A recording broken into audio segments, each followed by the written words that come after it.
Bonjour, que c'est de bas cette semaine? Ouais, on vient encore de passer 3 autres semaines au chalet. On avait besoin de se reposer de tous les travaux qu'on a faits à la maison. Ouais, ça, vous allez voir ça dans d'autres épisodes.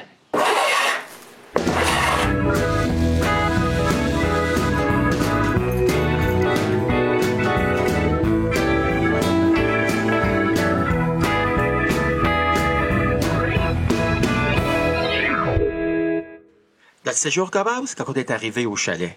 Ça s'est bien passé. En plus, ça a juste pris un peu plus que 5 heures pour se rendre.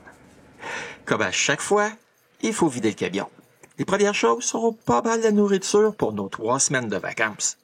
Mais on doit aussi apporter plusieurs litres d'eau.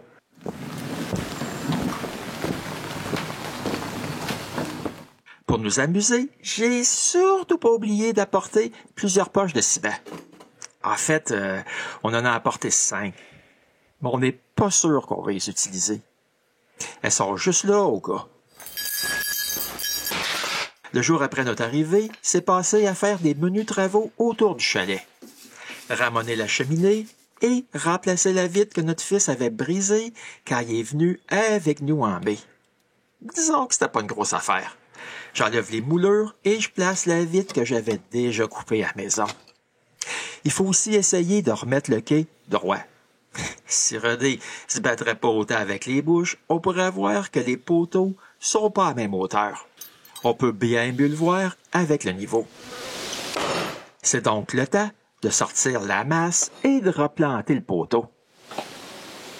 Une chose que vous pouvez constater, c'est que l'animal hideux de René, il est pas vraiment nerveux ni peureux. Ouais, mais je réussis pas vraiment à remettre le quai vraiment droit. Par contre, c'est bien mieux qu'auparavant. Tout ce qui me reste à faire, c'est de reclouer la dernière planche à sa place. On prend aussi du temps pour s'amuser un peu. Par contre, c'est pas très excitant. Alors, on part en direction du chalet du frère de René. En fait, là, on est dans les environs. On a juste à circuler sur des chemins forestiers pour un peu moins de 4 heures et on est rendu au chalet de Sylvain. Rendu là, on l'aide à se débarrasser des arbres qu'il a dû faire abattre à l'automne dernier.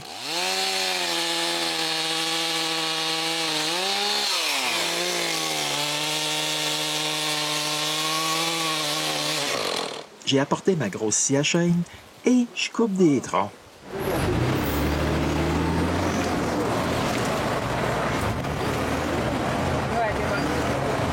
Voici une coupe de troncs qu'on a déplacés en pile.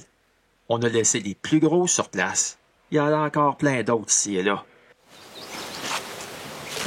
Mais ce qui était important, c'était de se débarrasser des branches de tous ces arbres. On a donc fait plusieurs voyages de branches. Ça, c'est 6 voyages de remorque et une boîte de pick-up. On fait ça pendant 3 jours. En fin de compte, on a réussi à aider Sylvain à faire 16 voyages en tout. Quand on regarde la pile, c'est assez impressionnant, surtout avec son épaisseur. Disons qu'il a été pas mal content qu'on soit venu lui donner un coup de main pendant 3 jours.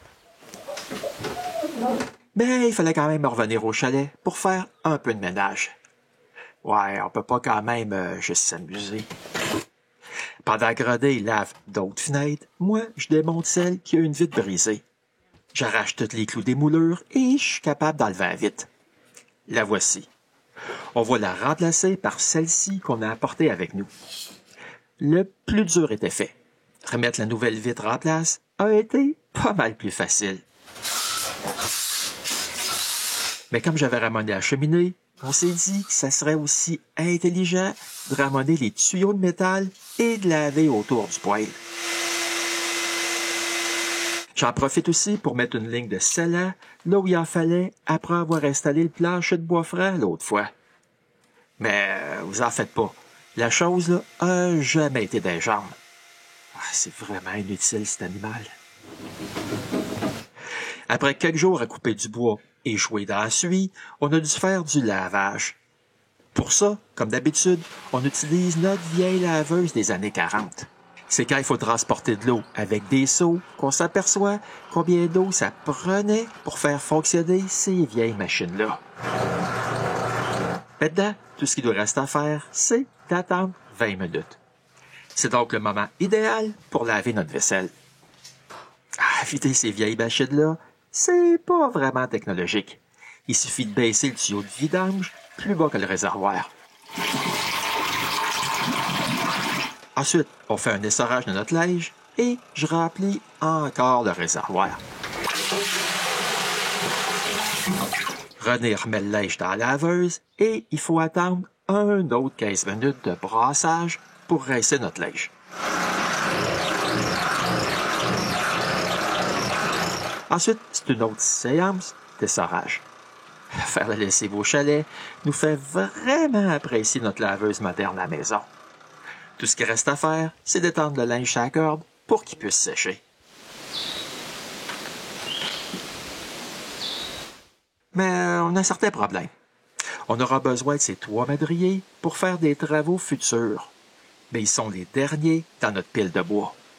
René et moi prenons une petite heure pour enlever les tôles sur la pile de bois, tout dépiler le bois, enlever les madriers et tout repiler une autre fois. Maintenant, les 3 madriers sont sur le dessus. Ça sera pas mal plus facile d'y prendre quand on en aura besoin. J'avais apporté ma nouvelle débroussailleuse pour couper des petits arbres qu'on a manqués sur notre chemin l'automne dernier. Mais la lame que j'ai achetée juste pour ça est pas compatible avec ma débroussailleuse. Quelle déception! Pour me consoler, je décide donc qu'on va finalement utiliser les poches de ciment qu'on a apportées. Je demande donc à René d'enlever le plus de feuilles possible aux endroits où on va couler du béton, pendant que j'installe le moteur sur ma bétonnière. Après m'être assuré que le bord des vieux pavés ont plus de sable, René m'aide pour mettre le premier seau de sable dans la bétonnière.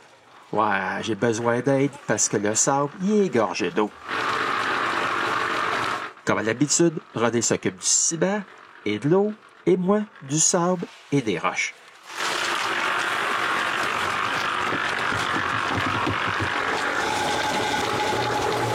Notre premier mélange, il est plus liquide que j'aurais aimé. Mais c'est pas une grosse affaire, parce que je le verse au fond du trou des derniers moules. Il y a un trou juste là. Notre deuxième mélange, il est bien mieux. On peut couler les 2 premiers moules par-dessus le béton que j'avais versé. Mais on est loin d'avoir fini, parce qu'il reste une pleine largeur de trottoir à couler. Donc, on passe les prochains 4 heures environ à mélanger du béton et à le déposer dans nos moules. J'aime bien ces moules, parce que c'est facile d'en ajouter à un trottoir qui a déjà été fait avec ces moules. Voici le résultat. En fait, là, on a seulement utilisé 4 de nos 5 poches de ciment. Par contre, on a malheureusement mélangé trop de béton. Mais c'est pas grave, parce qu'on coule plusieurs formes qu'on pourra utiliser avec nos autres formes de l'an dernier si le besoin se fait sentir. Et maintenant, c'est le temps de faire la tâche la plus désagréable quand on fait du béton. Nettoyer les outils. Et si vous vous demandez où on prend notre eau, c'est très facile. On la prend du baril d'eau de puits que j'ai branché sur une pompe de 12 volts. C'est proche de la bétonnière et c'est tout comme avoir l'aqueduc au bout d'un boyau d'arrosage. Le jour suivant, on a seulement à étendre du sable entre les craques des pavés.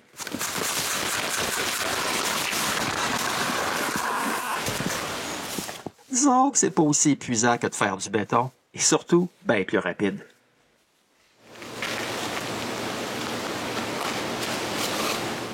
Voici notre prix de consolation pour pas avoir pu utiliser la débroussailleuse. En fait de compte, on a quand même passé un moment plaisant à faire ce béton. Et contrairement à un débroussaillage, on n'aura pas recommencé dans une couple d'années. Mais vous en faites pas, on n'a pas juste travaillé pendant ces 3 semaines. Quand il y a plu, René a continué à peindre des décorations de Noël qu'on fait pour nos marchés. Il faut en faire beaucoup parce qu'ils partent comme des petits pains chauds. Moi, je fais du montage pour cet épisode ainsi que pour plusieurs épisodes qui s'en viennent. Mais j'ai aussi pris des marches d'environ 2 heures en moyenne chaque jour avec la bébite à poil. Ces marches nous donnent la chance de voir la faune autour du chalet. OK, on n'a pas vu l'ours laisser ses traces. Par contre, Louis aurait bien aimé le voir. Comme vous le savez, il a peur de rien.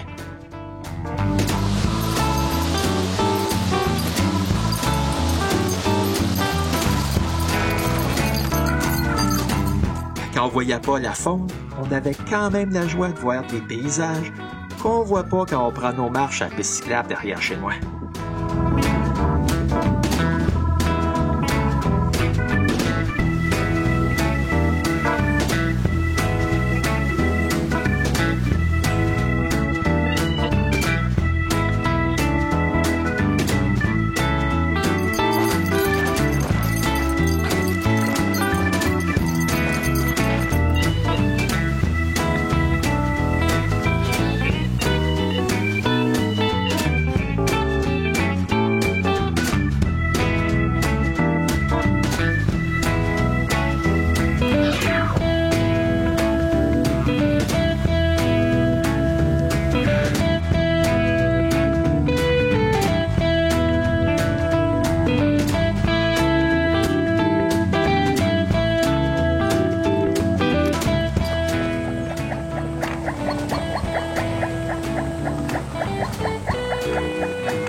On a terminé notre dernière journée avec le barbecue de l'association des villégiateurs de notre lac.